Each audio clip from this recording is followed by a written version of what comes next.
ஒரு ஊர்ல ஸ்ரீனிவாசபுரம்னு ஒரு அழகான கிராமம் இருந்துச்சு. இந்த கிராமத்துல சோமுன்னு ஒருத்தன் இருந்தான். அவனை சின்ன வயசுல இருந்தே செல்லமா வளர்த்துட்டாங்க. அதனாலேயே எந்த ஒரு வேலைக்கும் போகாம வீட்டிலேயே இருந்தான். அதுவும் இல்லாம அவனுக்கு எந்த ஒரு வேலையும் சரியாகவே செய்யத் தெரியாது. அதனால யாரும் அவனுக்கு வேலை கொடுக்கல. அப்படியே அவனுக்கு வேலை கொடுத்தா அந்த வேலைய தப்பு தப்பா செஞ்சிருவான். அப்படி ஒரு நாள் டேய் சோமு, நீ எந்த ஒரு வேலைக்கும் போகாம வெட்டியா வீட்டிலே இருந்துன்னா எப்படி தான் உனக்கு பொண்ணு கொடுப்பாங்க? முதல்ல ஒரு வேலைக்கு போடா. நான் வேணும்னா வேலைக்கு போகாம இருக்க எனக்கு யாரும் வேலை தர மாட்டேங்கிறாங்க. சோமுவோட அப்பா ஒரு ஆடு மேய்க்கிறவரு. இந்த ஊர்ல ரங்கையான்னு ஒருத்தர் இருந்தாரு.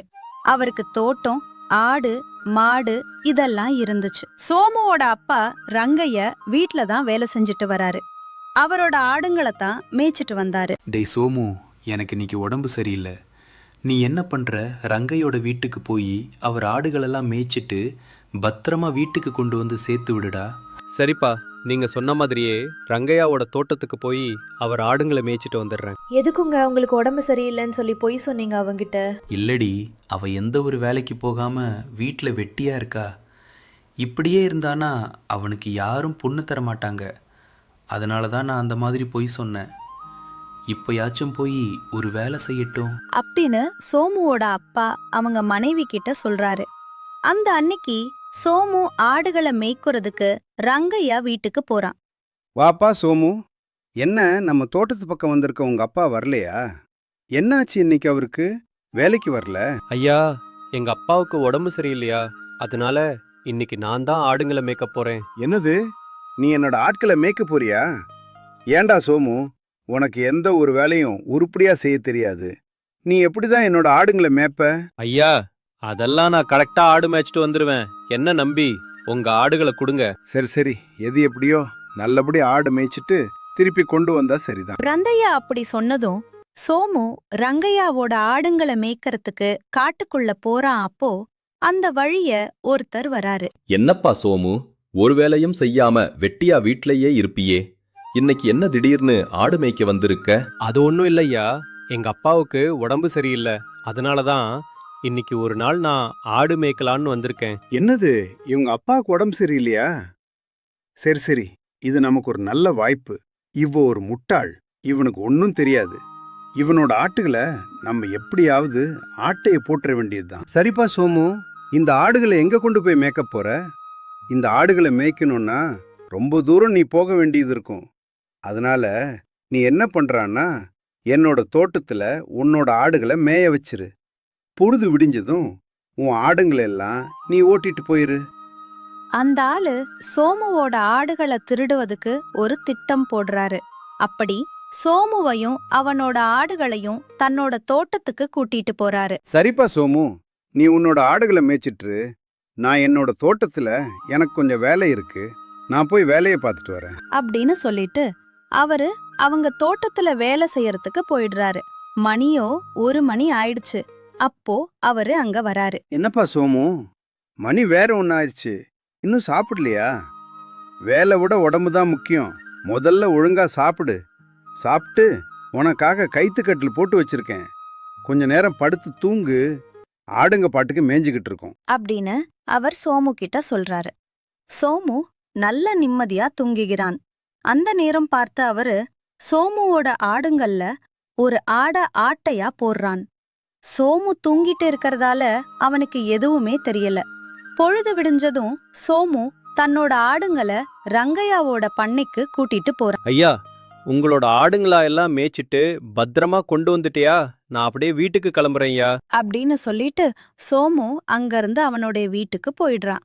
ஆனா ரங்கையாக்கு ஆடுங்க ஏதோ குறைஞ்ச மாதிரி தெரியுது. மறுநாள் காலையில சோமுவோட அப்பா வேலைக்கு வராரு. ஏப்பா மாடசாமி, உன்னோட பையனை நம்பித்தானே ஆடுகளை மேய்க்கிறதுக்கு கொடுத்தேன். ஆனா அவன் இப்படி பண்ணிட்டானே. என்னையா ஆச்சு? என்ன சொல்றீங்க? ஏதாவது தப்பு கிப்பு பண்ணிட்டானா? பின்னென்ன, மாடசாமி, நம்மளோட தோட்டத்துல மொத்தம் எத்தனை ஆடுகள் இருந்துச்சு? 10 ஆடுகள் இருந்துச்சு தானே? இப்ப பாரு, 9 ஆடுகளும் இருக்கு. உன்னோட பையனை நம்பி என்னுடைய ஆடுகளை கொடுத்ததுக்கு எனக்கு இதுவும் வேணும் இன்னும் வேணும். அப்படின்னு சொன்னதும் மாடசாமி தன்னோட வீட்டுக்கு போறான். போய் சோமு கிட்ட இப்படி சொல்றான். ஏண்டா சோமு, உனக்கு ஒரு வேளை தான் கொடுத்த, அதை கூட உன்னால உருப்படியா செய்ய முடியாதா? ரங்கையாவோட ஆடுங்களை இப்படி தொலைச்சிட்டு வந்து நிக்கிறியே, நான் இனி எப்படிடா ரங்கையாவோட மூஞ்சில முடிப்பேன்? அப்படின்னு சொன்னதுக்கு சோமு சொல்றான். அப்பா எனக்கு தெரியலப்பா, அந்த ஆடுங்க எப்படி தொலைஞ்சதுன்னு எனக்கு தெரியலப்பா. நான் ஆடு மேய்க்க போகும்போது மத்தியானம் நல்லா சாப்பிட்டு தூங்கிட்டேன். அதனால என்ன நடந்துச்சுன்னு தெரியலப்பா. இந்த மாதிரி சோமுவுக்கு எந்த ஒரு வேலை கொடுத்தாலும் அவன் அந்த வேலைய கரெக்டாவே செய்ய மாட்டான். இல்லனா அவனை யாராச்சும் ஏமாத்திடுவாங்க. சோமு ஒரு விவரமே இல்லாதவனா இருந்தான். அதுக்கு அவங்க அப்பா சொல்றாரு. சரி சரி, இனிமே நீ இந்த ஊர்ல இருந்தனா உன்னால பிழைக்கவே முடியாது. உனக்கு ஒரு வேலையும் தெரிய மாட்டேங்குது. அப்படியே ஏதாச்சும் வேலை கொடுத்தாலும் ஏதாவது தப்பு பண்ணிட்டு வந்துடுற. அதனால நீ வெளியூருக்கு போய் நல்ல ஒரு வேலை கத்துக்கிட்டு வா. அப்படின்னு மாடசாமி அவனோட பையன் சோமுக்கு கையில காசையும் கொடுத்து வெளியூர்ல போய் நல்ல ஒரு வேலைய கத்துக்கிட்டு வர சொல்றாரு. சோமுவும் வெளியூருக்கு போற. ஐயா, நான் ஸ்ரீனிவாசபுரத்திலிருந்து வராங்க. எனக்கு யாருமே வேலை தர மாட்டேங்கிறாங்க ஐயா. நீங்களாவது ஏதாவது வேலை போட்டு கொடுங்க ஐயா. இங்க பாருப்பா, இது டீ கடை. இந்த ஊர்ல இருக்கவங்க அடிக்கடி இங்க வந்து டீ குடிச்சிட்டு போவாங்க. அடுத்தவங்க யாரும் என்ன குறை சொல்ற மாதிரி வச்சுக்காத, சரியா? அப்படின்னு அந்த டீ கடைக்காரர் சோமுவ வேலைக்கு வச்சுக்கிறாரு. வேலையில கரெக்டா இருக்கணும்ப்பா. ஏதாவது தப்புச நடந்துச்சுன்னா உன்னோட சம்பளத்துல தான் கை வைப்பேன், சரியா? நீங்க சொன்ன மாதிரியே கரெக்டா நடந்துக்குவங்க ஐயா. சரி சரி. இந்த ஊர்ல இருக்கிறவங்க சின்ன வயசுல இருந்தே என்னோட டீயை குடிச்சு பழகிட்டாங்க. அதனால எந்த ஒரு மாஸ்டர் வந்து டீ போட்டாலும் இந்த ஊர்ல இருக்கிறவங்களுக்கு பிடிக்காது. அதனால நான் டீ போடுற, நீ கல்லால உட்காந்து கல்லா வேலைய பாரு. அப்படின்னு சொல்லிட்டு அந்த டீ கடைக்காரர் சோமுவ கல்லா பெட்டியில உட்கார வைக்கிறாரு. என்னப்பா மாரிமுத்து, கடை காலுங்க எல்லாம் புதுசா போட்டு இருப்ப போல. ஆமாண்ணே, என்ன பண்றது? நான் ஒரே ஆளா இருந்து எப்படி கஷ்டப்படுறது? கல்லாவும் பார்த்துக்கணும், டீயும் போடணும். அதுதான் இந்த பையனை வேலைக்கு வச்சிருக்கேன். சரி சரி, எனக்கு ஒரு டீயை போடு, அப்படி 4 முறுக்கு எடுத்துக்கிறேன். இந்த மாதிரி டெய்லியும் மாரிமுத்துவோட கடைக்கு வந்து டீ சாப்பிட்டு போவாங்க. சோமு கொஞ்சம் கொஞ்சமா வேலைய கத்துக்க ஆரம்பிக்கிறான். முதல்ல வேலைய தப்பு தப்பா செஞ்சிட்டு இருந்தான். டீ குடிச்சிட்டு யாராவது காசு கொடுத்தா மிச்ச காசை தப்பு தப்பா கொடுப்பான். டீயோட ரூபாயும் முறுக்கோட ரூபாயும் தப்பு தப்பா சொல்லிடுவான். இந்த மாதிரி சோமு வேலையில கொஞ்சம் கொஞ்சமா கத்துக்க ஆரம்பிச்சான். மாரிமுத்துவோட கடை ஊருக்குள்ள இருக்கறதால அவங்க ஊர் மக்கள் தான் எல்லாருமே அதிகமா வருவாங்க. அதனாலேயே மாரிமுத்து யார் யார் என்ன சாப்பிடுறாங்கன்னு கவனிக்க மாட்டான். அவங்க சாப்பிட்டத அவங்களே மாரிமுத்து கிட்ட சொல்லிட்டு அதற்கான தொகைய கொடுத்துட்டு போவாங்க. அதே ஊர்ல சின்னான்னு ஒருத்தன் மாரிமுத்துவோட கடைக்கு டெய்லியும் டீ குடிக்க வருவான். என்ன மாரிமுத்து, கடைக்கு ஆளுங்க எல்லாம் புதுசா போட்டிருக்க போல. சரி, எனக்கு ஒரு டீயை போடு அப்படின்னு சொல்லிட்டு சின்னா 4 முறுக்கு எடுத்து சாப்பிட்றா. கூடவே டீக்கு தொட்டுக்க 2 பண்ணையும் எடுத்து சாப்பிட்றான். சாப்பிட்டு சோமு கிட்ட சொல்றான். எப்பா தம்பி, ஒரு டீ 2 முறுக்கு ஒரு பண்ணு எவ்வளப்பா ஆச்சு விலை? அப்படின்னு சொன்னதும் சோமு இப்படி சொல்றான். அண்ணே, ஒரு டீ 10 ரூபா, 2 முறுக்கு 4 ரூபா, ஒரு பன் 10 ரூபா, ஆக மொத்தம் 24 ரூபா. அப்படின்னு சொன்னதும் சின்னாவும் 24 ரூபாய் கொடுத்துட்டு அந்த இடத்த விட்டு போயிடுறான். சின்னா இதே மாதிரி டெய்லியும் தான் சாப்பிட பொருளை விட கம்மியான பொருட்களை சொல்லி ஏமாத்திட்டு வந்தான். ஆனா சோமுவுக்கு ஒரே சந்தேகமா இருந்துச்சு. என்னது இது? கடையில பொருள்கள் எல்லாம் அதிகமா காலியாகுது, ஆனா கல்லால காசே கூட மாட்டேங்குது. என்னன்னு தெரியலையே. சோமு சந்தேகப்பட ஆரம்பிச்சிட்டான். அப்படி ஒரு நாள் சின்னா பொருட்களை அதிகமா சாப்பிட்டுட்டு கம்மியான பொருட்களுக்கு காசு கொடுத்தான். சோமு அதை கண்டு புடிச்சிடுறான். அப்படி ஒரு நாள், இந்தாப்பா தம்பி சோமு, ஒரு டீ 2 பண்ணு 2 வடை எவ்வளவாச்சு? அண்ணே, எனக்கு என்னமோ நீங்க பொருள்களை கம்மியா சொல்ற மாதிரி இருக்கு. ஒரு டீ 4 பண்ணு 4 வடை, இதுதானா நீங்க சாப்பிடுது? அப்படின்னு சொன்னதுக்கு சின்னா இப்படி சொல்றான். எப்பா மாரிமுத்து, சின்ன வயசுல இருந்தே நான் உன் கடையில் தான் டீ குடிச்சிட்டு வரேன். இந்த புதுசாக வந்திருக்கு தம்பி, என்ன என் மேலே திருட்டு பட்டம் கட்ட பார்க்குது? அப்படி சொன்னதும் மாரிமுத்து இப்படி சொல்றான். எப்பா சோமு, உனக்கு கொஞ்சம் கூட அறிவே இல்லையா? சின்ன வயசுல இருந்தே என்னோட கடையில டீ சாப்பிட்றான் அவன். எப்படி நம்ம கடையில ஏமாத்துருவான்? சரி விடு மாரிமுத்து, நம்மளோட பழக்க வழக்கத்தை பற்றி அந்த பையனுக்கு எப்படி தெரியும்? அவனே இப்பதான் புதுசாக வந்திருக்கான். அப்படின்னு சொல்லிட்டு சின்னா அங்கிருந்து போயிடுறான்.